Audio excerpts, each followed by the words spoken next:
हम सब तंत्र के क्षेत्र में यह सुनते आते हैं कि शरीर का बंधन हो गया है। कोई बोलता है कि लक्ष्मी बांध दी गई है, कोई बोलता है दिमाग बांध दिया गया है, कहीं आता है देवी देवता बंध गए हैं।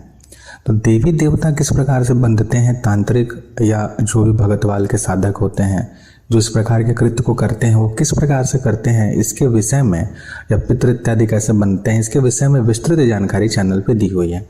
आज हम बात करेंगे कि किसी भी व्यक्ति को किस प्रकार से बांधा जाता है, बंधन कैसे होता है। दोनों चीज़ें होती है। यह बात केवल नहीं कहा जा सकता है कि शरीर केवल बांधा जाता है, व्यक्ति बांधे जाते हैं, बल्कि देवी देवताओं को भी रोक लगाया जाता है, वह भी बांधते हैं। इस विषय को दोनों तरीके से देखना चाहिए। यह निर्णय आपको और हमको करना होता है, या फिर समझने वाली बात होती है, सूझबूझ की बात होती है कि आखिर में बंधा कौन है और खोलना कैसे है। या फिर भगतवाल के जो साधक होते हैं जो इन सभी चीज़ों में जन कल्याण हेतु तो जब कार्य करते हैं तो वह देख करके इन बंधनों को काटते हैं। इस विषय को पूरे तरीके से आरंभ करने से पहले आप सभी से निवेदन करेंगे कि कृपया चैनल को सब्सक्राइब कर लीजिए। इसी प्रकार की रोचक तंत्र संबंधी जानकारी इस चैनल पर सदैव प्राप्त होती रहेगी आप सभी को। टेलीग्राम ग्रुप का लिंक वीडियो के डिस्क्रिप्शन में दिया है। दूसरा चैनल सिद्ध साबरी विद्या, साबर मंत्रों से संबंधित, उसका भी लिंक दिया है, कृपया उसे भी सब्सक्राइब करें। वहाँ विभिन्न तंत्र संबंधी विषयों से के विषय में वीडियो समय समय पर अपलोड होते रहते हैं। देखिए, दो तरीके से दो प्रमुख कारण बनते हैं, तरीके कारण होते हैं कि किसी व्यक्ति का बंधन क्यों किया जाता है।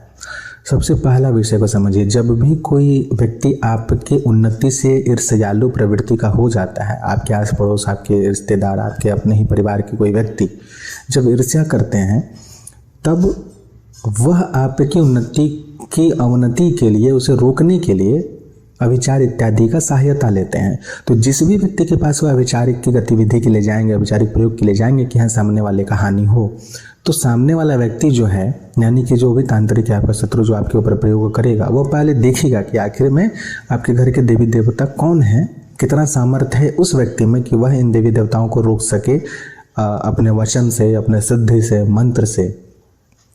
ठीक है। तो जब इस चीज़ को देखता है तो वहाँ जो है, या तो उसने जिस भी देवी देवता को अपने वचनबद्ध करके रखा है, वचन दिया है, वो या तो उनके हद में होंगे या उनकी क्षमता से बाहर होंगे। दो कारण होगा। अगर उनकी क्षमता में होंगे तो सबसे पहला काम वो यही करेगा कि अपने देवी देवताओं के बल पे, उनके मंत्र ज्ञान के बल पे, भोग पूजा बलि भेंट जो भी दिया जा सकता है उनके बल पे आपके देवताओं को रोकने का प्रयास करें। सर्वप्रथम वही होगा कि पितरों को बंधन में लेना है, देवी देवताओं जो कुल की शक्ति है उनको बंधन में लेना है, उसके लिए वह प्रथम प्रयास करेगा। तभी जाकर के आपके ऊपर में अभिचारिक गतिविधियां वो कर पाएगा। षटकर्म संबंधी, चाहे आपस में विद्वेषण करवाना हो, चाटन करना हो, आपको हर तरीके से रोकना छेकना, और एक बार में नहीं होता है, इसको करने में समय भी लगता है। सभी चीज़ों का वह तरीके से, एक एक चरणबद्ध तरीके से, योजनाबद्ध तरीके से वह कार्य को करेगा। दूसरा है कि वह यह देख लिया कि भाई इनके घर में जो देवी देवता पूजित हैं, शक्तिपीठ की उच्च कोटि की शक्तियाँ हैं, उनकी कृपा है, गणों की कृपा है, भगवती और रुद्र के गण हैं, आपने साधनाएं कर रखी हैं। तो ऐसी स्थिति में उसका यह क्षमता नहीं होगा कि वह आपके शक्तियों को, या आप जिनकी उपासना पूजा सेवा कर रहे हैं उनको कहीं से रोका जाए। तब वह जो है आपके और उनके बीच में अवरोध उत्पन्न करने के लिए आपको बंधित करने का प्रयास करेगा। अब यहाँ पर या तो अब यहाँ पर भी दो बातें आएंगी। या तो आपका तपोबल इतना होना चाहिए कि वो जब भी आपके ऊपर अभिचारिक प्रयोग करे तो वह उसका प्रभाव ही ना पड़े। आप ऐसे कुछ पूजन पाठ इत्यादि करते हो, ऐसी आप स्रोत इत्यादि मंत्र इत्यादि सिद्ध करके रखे हो, इतना आप एक्टिव हो, आपका तपोबल इतना हो कि इन सभी चीज़ों से आपके रक्षण हो पाए और आपको पता भी चले। दूसरा है कि अगर व्यक्ति के भीतर इतनी जानकारी नहीं है तब, या फिर आपके भीतर जानकारी है, पता चल रहा है, तो भी अगला आदमी अपना दिमाग लगाएगा। इसलिए बोलते हैं कि सयाना कहते हैं, तांत्रिकों को सयाना इसीलिए कहा जाता है क्योंकि उनको साम दाम दंड भेद लेकर किसी प्रकार से सामने वाले व्यक्ति को हराना है, तो उसके लिए युक्ति लगाएगा। अब उसमें क्या करेगा कि सर्वप्रथम तो वह यह देखेगा कि आपकी क्षमता कितनी है, आपकी तपोबल कितनी है। देवता तो हम नहीं संभल पा रहे हैं, हमसे देवता का सामर्थ्य हमारे सामर्थ्य से अधिक है। तो ऐसी स्थिति में आपको जो है कहीं ना कहीं आपके लिए अवरोध पैदा किया जाएगा। अब आपके लिए अवरोध पैदा दो तरीके से होगा, या तो दूर से यानी वहीं से हो जाए, एक वह प्रक्रिया है, या दूसरा है कि भाई आप कहीं ना कहीं हमें स्पर्श इत्यादि की जरूरत पड़ेगा। तब जो है जो भी आपके मित्र या आपके पड़ोसी या आपके रिश्तेदार जो भी ईर्ष्यावश उसके पास गए हैं, उनसे किसी ऐसी वस्तु को लेकर के आया जाएगा जिससे कि आपका शरीर अपवित्र अशुद्ध हो या आपका तपोबल क्षीण हो या आपके देवता और आपके बीच में एक अवरोध उत्पन्न हो।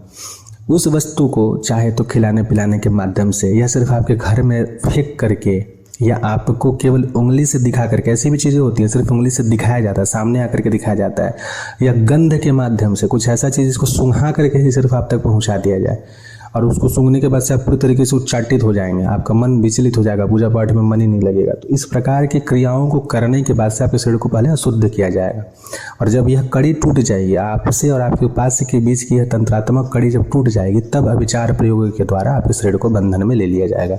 और यहाँ से फिर अब बंधन में एक बार आप चले गए, आपके शरीर को एक बार बांधा गया, आपकी बुद्धि को उच्चाटित की गई, तब आपका पूजा पाठ का क्रम टूटेगा, तपोबल का क्रम टूटेगा। 1 दिन 2 दिन 10 दिन ऐसा धीरे धीरे जितना ज़्यादा हो सके उतना ज़्यादा होगा। आपस में विद्वेषण इत्यादि हो जाएगा, आपस में झगड़े होंगे, तो पूजा पाठ का क्रम ऐसे ही छूटेगा। और इस कारण से इस तरीके से धीरे धीरे बढ़ा करके फिर परिवार को एक तरीके से बंधन में लिया जाएगा। तो यह एक प्रक्रिया होता है कि किस तरीके से जो है भगतवाल के साधक या इस प्रकार के कृत्य करने वाले लोग किसी को बांधते हैं। आज के लिए सिर्फ इतना ही। आगे इसके विषय में और अधिक जानकारी लाएंगे कि किस प्रकार से इससे मुक्ति पाया जाता है और क्या क्या कारण होते हैं। आज की जानकारी आप सभी को कैसी लगी जरूर बताइए कमेंट करके। जय मां विंध्यवासिनी, हर हर महादेव।